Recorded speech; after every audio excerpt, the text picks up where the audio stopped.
Just a quick update on the pantry remodel. So again, we're doing a small, considerably small area. It's like 46 inches, about 46 inches one way here, 46 inches another way here, and just a little bit over 2 feet over here on the side, on each side. So you kind of have to make the best space, best use of the space.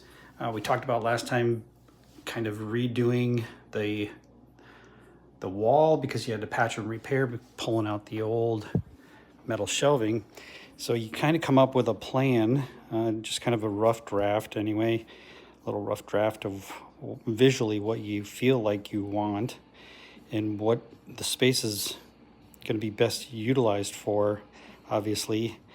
So you want to create a space that's going to look good, feel good, and be used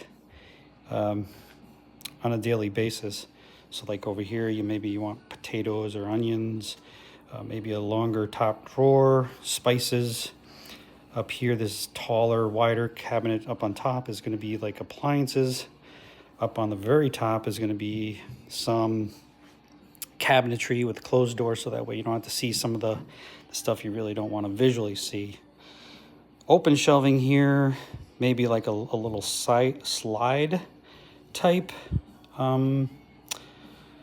drawer, and maybe you want to call it a drawer or a shelf, but it will extend all the way back into the corner here, and then you'd be able to pull it out and still utilize that space, that dead space you might consider, with larger items that you're not going to access that often. But plan it out a little bit ahead of time, draw it out, that way you kind of get a good idea. And again, starting with the basics, taking out the wire shelving, and then going ahead and patching, repairing. It may take 2 times, 3 times, depending on how good you are with mudding.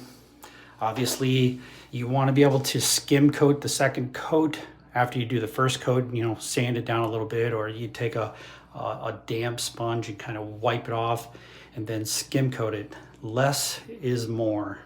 In this particular case, you don't want a whole lot to remove, and you want to make it as easy as possible. Hope that helps.